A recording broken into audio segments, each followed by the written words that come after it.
The art of the welcome sequence, let's talk about it, because I know it can be freaking confusing to figure out what in the world you're supposed to say in these emails after somebody signs up for your list.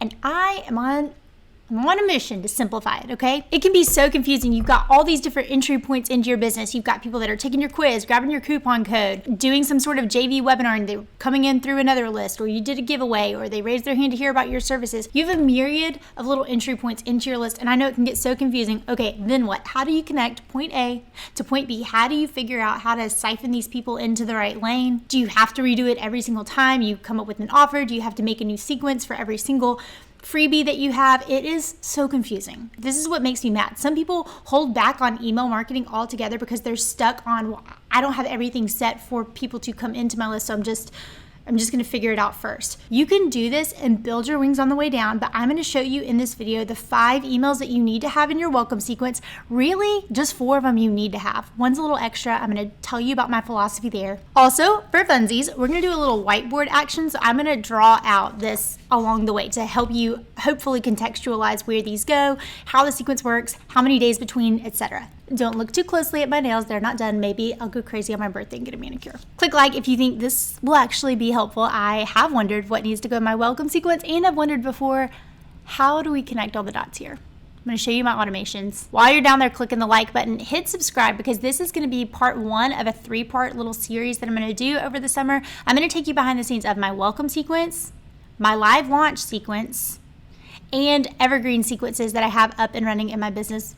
Heck, also click like if you're excited about that. This was by request, by the way. People have been asking to see a little bit more behind the scenes of my sequences, so voila. So yes, tune in. By the end of this video, this is a bold claim, Cotton, but I'm going with it. I am going to simplify your welcome sequence. Let's go. If we've not yet met, hey there, my name is Ashlyn Carter. I'm a conversion copywriter and brand and launch strategist for creatives like you. I play favorites. Y'all my people. I love not gatekeeping. I have an incredible agency side of my business, hundreds of clients, and we're out there figuring out in the trenches what works. But then I want to swing that over and teach what we learned. I put things in the copy bar template shop. I drop them as nuggets on my own email list. Look down below to grab the link to hop in there. And I teach things like this in my membership all the time. That's where the whiteboard idea came from, by the way. I've had fun explaining things like visually, so bring it over here too. Okay, number 1, before I get into the sequence itself, I want to tell you why a welcome sequence is important. I have 3 big reasons or philosophies behind how I build welcome sequences out, how I've built them out for big VIP type clients, the normal people, how I even built out the template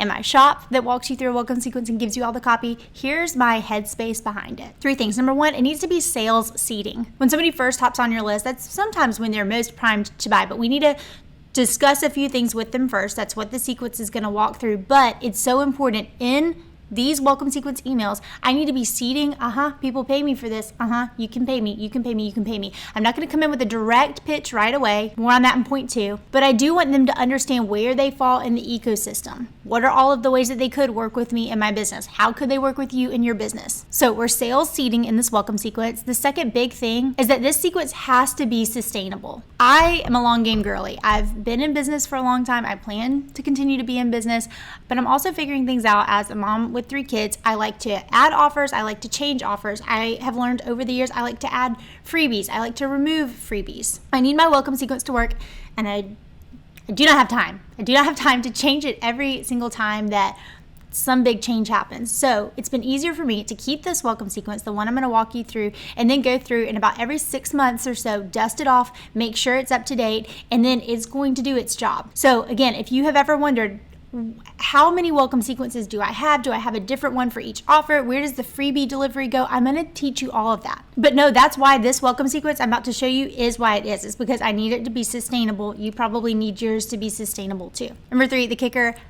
I take the approach to welcome sequences that this is initiation focused. If you survived my welcome sequence, congratulations, welcome to the family, you survived. I sent you a bunch of emails at a syncopated pace. I explained what I do and what I'm about, and hopefully I got the tire kickers or the freebie seekers off, because that is going to bloat my list. I'd rather have a leaner list of people that actually want to be there. They're bought into the mission. They understand what I'm doing. They like me. If they don't like me, that's fine. Just don't stay on my list. That's what I need to do in this welcome sequence. So those are the 3 big jobs this whole sequence is doing. All right, let's dig into how do you actually write it. So you're gonna have email number 1, and I'm gonna call that your hold up, wait a minute email. It's gonna fire immediately or on day 0. And you're also going to send any freebie sort of delivery separate. So your quiz results or whatever freebie they opted in for, their giveaway confirmation, their coupon code, whatever that is. Now, not everybody teaches welcome sequences like I do, but I have a track record. So I want to show you why I do it like this. This enables me, even with liquid text, to change up the code in the email so I can have variations for this email. So I'll probably have a version of this for pure freebie people. Guy freebie, I need to mention, hey, did you download that thing? I'm also going to have a version for people that just want the newsletter. You know, when you're sometimes on a business's website and you think, I want to hear more about this, I want to be in touch for deals, or when they launch things and you just sign up for the generic newsletter, I need the welcome sequence to be adapted for them. So we're basically adapting email number 1, the hold up, wait a minute, for the different groups that may come into it. So we've got different ways that you may be getting this one. Okay, let's flip the camera around. Let me show you what this email looks like inside my ConvertKit, how I have it set up. I hope you enjoy my PJs in the morning little looms to you. Okay, this is some liquid copy, which is one reason I love ConvertKit. You're going to see it in the email itself. But again, this email, like, rally the troops. Here's what we're about over here. Politely fish or cut bait. Like, be here or not be here. So this, you want to push freebie seekers off. Again, it's fine if they wanted to get that coupon code or get their free thing, get their free shipping for your list, whatever it is. But you're indoctrinating at this point. This is what you're about. Sometimes I don't like that word in a welcome sequence, but it is kind of what you're doing. You're coaching, like, here's my philosophy. Here's what I'm about. I'm going to teach you these kind of things. Here's how I'm going to do that. But first, why even listen to me? Here's why. Here's what I'm about. Here's what I'm not about. You'll bring that up here. And then, heck yes, either yes, stay on, or no, get off. Tomorrow we'll get into the good stuff. Glad you're here. So that's what email number 1 is about. And that's a quick over the shoulder of the one that I have sending out. I mentioned 2 different versions. So you'll see here's a little bit of liquid, so you can see that. But we'll also send copy paste, same email, tweak it a little bit if they came in like, the quiz results are on your way to your inbox. Glad you got your coupon code. So it's a little bit more customized. Again, you can do that with liquid, or you can do that just by creating versions of email number 1. Another reason you may have a variation of this email adapted, ConvertKit, soon to be branded Kit, has the creator network. So say you have people hopping in from a creator network. I need a sustainable email number 1, fires on day 0, that works no matter how many freebies I have, how I restructure my business, it works. Its job is to take a bold claim and throw the gauntlet down on what you believe and why you do what you do. We want to coach people to either raise their hand, yep, I am picking up what you're putting down, or politely be on their way. They got their freebie, they got their code, they purchased, they checked out, they're good to go. So boom, that's the job of email number 1. It's akin, if you're familiar with the way that I teach homepages, to the Tough Love Toast section of a homepage. Copywriting for creative students, you know exactly what I'm talking about. You could even use your Tough Love Toast for this portion of the welcome sequence. Basically, the point of this email is to say, hi, here's who I am, here's what I'm about, you're officially on the list. I'm going to be coming in with the goods, but I want to make sure that we're on the same page. This begs a question. Couldn't you just put the freebie in here? You could. You could make a version of this email for all your different freebies. I don't do that because I have so many freebies out there and so many ways to get on my list that would be repetitive. Every time they grabbed something new that I made, they got the same copy in the email. So that's why I have this one email. They'll get it one time ever. That's the good thing about ConvertKit. It gives me the opportunity then to customize all those fulfillment emails that I have. So freebie fulfillment emails, quiz results for fulfillment, fulfillment emails. All right, next email, number 2, this is the self-segmenter. So this email, they're going to get 24 hours later.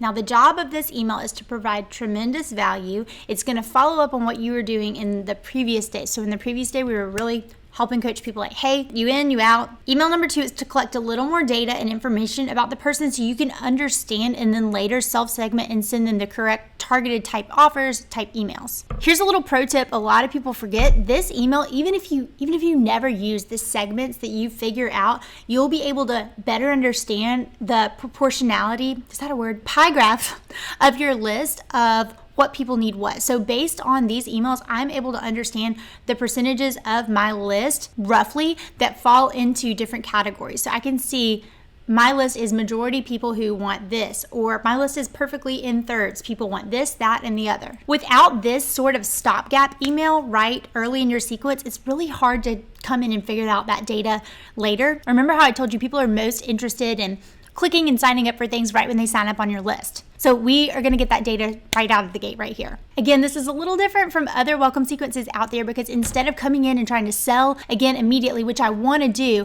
I also need to collect data and information on my people so I know how to strategically better sell to them. So the big gist of this email, and you've seen it before, this kind of thing, I'm going to flip the camera around in just a sec. We're going to coach people to click between 2 or 3, 4 would be a little much. So between 2 or 3 types of buckets they may fall into. Are you planning to get married? Are you already married? Are you pregnant? Are you postpartum? Are you a business owner in this category, or this category? Are you a copywriter who has a business, does not have a business? This is the kind of information we want to collect in this email. All right, let's flip the camera around so you know what this email looks like. Into a little bit more of trying to like pinpoint who they are, what they need. So I'm going to go take them further down the journey of like, this is what I'm about. If you do not like this content, you will not like my email list. That's really important to me. I think some people take a different approach where they want to like warm people up. And like, I'm very clear that I'm not for everybody. And I have a fair amount of unsubscribes on this email, but if they get past this email, we good.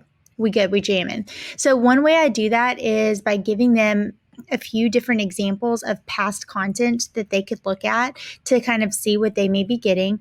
And then I talk about, I may not know exactly what you need, so can you help me? This is a lot of liquid. So that gets really techie. I'm just going to skip that and go show you this. Let me know which of these sounds like you. Boom. They click. And if they click, they'll move to the next email.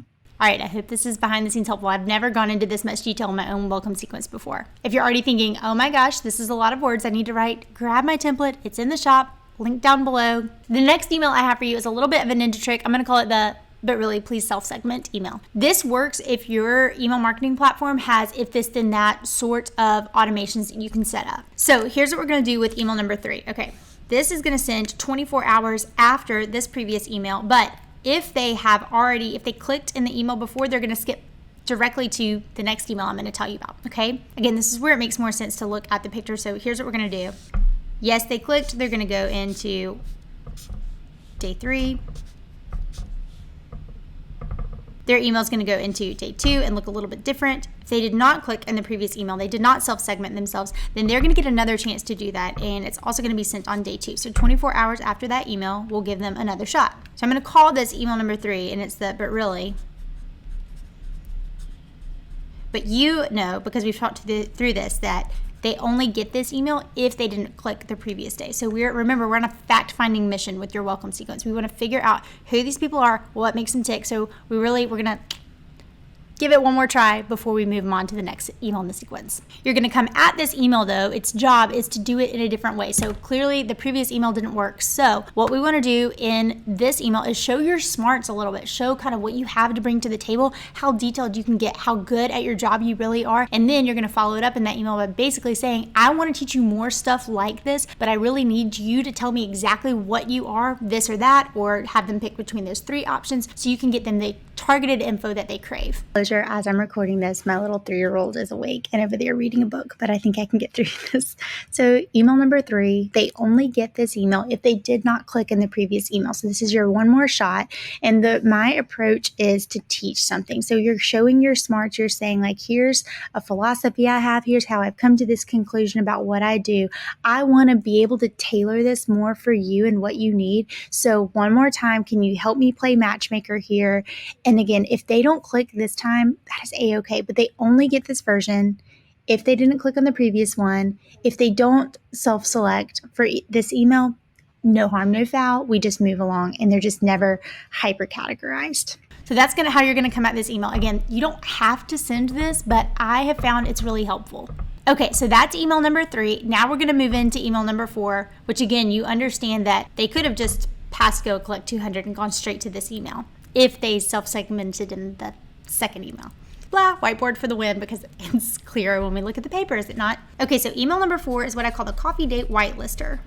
What would it feel like to go for coffee with you and hear what you're all about, what your story is, but then give somebody else the chance to talk back to you? This is one of my very favorite emails. This is also dynamite if you are looking for a way to collect voice of customer data, you've done client and customer voice hacking, and you want to figure out how can you continue to put your ear to the ground and figure out what What do people want from me? This email is your ticket. In this email, we'll turn around and look at the copy in just a sec. You're going to be giving your street cred, your story. The same way when we talk about web copy, on your about page, you have to earn the right for them to even hear about you and your track record. You got to give them a little bit before you go right into your bio. It's kind of the same way in an email sequence. So we're going to take that structure and turn it on its side. So now you've made them feel welcome. You've kind of told them what you're about, and you've had those like we're in this together storytelling vibes. Now you can say, here's how I cut my teeth. Hit reply. The reason we want them to do this is because obviously this signals to the email service provider that they want your emails. All right, let's flip the camera. I want to show you what this email looks like. This is email number 4. Some people skipped email number 3.5 or 3, whatever you want to call it. Again, I hope that makes sense and the whiteboard helps. So this email, again, the point is hit reply. Here's my story. Be a little vulnerable. Show your brushstrokes. Let them see you're not a unicorn. And then you're going to ask them to hit reply and tell them a little bit more about you. How can you help them? Again, this may not work. I really could probably figure out why every single business needed to have somebody hit reply and talk to them a little bit more. So I would really encourage you to think about doing that. This also then means you need to have a system in your business where your ears to the ground and you're reading and responding to these, or someone on your team is helping you siphon through and do that. But I've just found it so important your people help guide all your decision making. So even as the CEO, I think you need to be looking and leaning into this data, this voice of customer data you're getting back. So that is the next email in the sequence. All right, moving on. You've got your emails 1, 2, 3, and 4. Let's go to now email number 5. And this is your value and next steps email. Another way to think about it is like initiation graduation. They made it through your questions. They've given you a little bit of input so you understand, you have a better pulse on what your list wants from you. So in this email, value and next steps, you're really going to just explain to them what it's like to be a subscriber on your list. This email can go a few different ways. You're the boss. You can use it to basically say, okay, you're going to be getting emails from me on this day and this day. Here's what it has in it. You also, in this email, could go start straight into your pitch. When we've built out funnels for clients before, this is usually the part where we start kind of lightly seeding one of the offers that we want to move into a buffer and a sales sequence for. In fact, in this template in the shop, I've included 2 next steps emails. So after you get these 5 that we've talked about, I give you all the copy for that. I'm going to give you 2 more emails that you can use to start going into your offers and remind people pay me for this. Or for those of you who are in Copy Bank Club, which is my $20 a month email template club, this is when you start sending the email that I drop in your inbox every Monday. So I'm going to give you that template. Now you can start pushing people into those. These are your newsletters, and then you're going to send about 2, 3-ish newsletters a month, and then you're always going to send at least one moneymaker email a month as well. This email can look different for your business. So I'm going to show you mine, but like I said just a moment ago, you can change this to be a little bit more, you can be as aggressive in this one as you want. You can drive straight into a new offer or another offer. You can start moving right into a pitch sequence. You can, we gave a few in the template in the shop. There's about 3 examples. There's email number 5, and then I give you 6 and 7. So you can kind of play with it a little bit. Harken back to the freebie they downloaded and then zoom in with your pitch, whatever you want to do. But here's the stance that I take on it. I give one more time my here's what we're about over here, and then here's what you're going to get next. So truly it is this is the initiation handoff baton. We're going to move into regular stuff now. So join the wait list. You can do that kind of stuff. Here's some more liquid text so you can see. Okay. I hope that was helpful, seeing a little bit behind my sequence. All right, there it is. We whiteboarded it out. I hope you have a more clear understanding of what your welcome sequence needs to pull people through, and it's simplified. Again, it's been so helpful for me to have a sustainable email system. One, I can just update these once every 6 months, put a reminder on my calendar, and then I can keep up with my cadence of newsletters, moneymaker email, newsletters, moneymaker email, put those live launches in where they go, instead of having one uber specific sales sequence from a welcome sequence that just does not work for me. I need to have some creative freedom to add or switch up entry points into my list. Okay, comment below, what questions do you have for me about welcome sequences? And if you want to use this strategy, drive people into your newsletter, and then also have an option of a paid newsletter where you have kind of an upper tier of your email list that gets top dog stuff. Watch the next video I have teed up for you, and I'm going to show you about how I created the Copy Bank Club, how I figured out, do I want to have a paid newsletter, all that stuff. As always, thanks for watching, and I'll see you in the next video.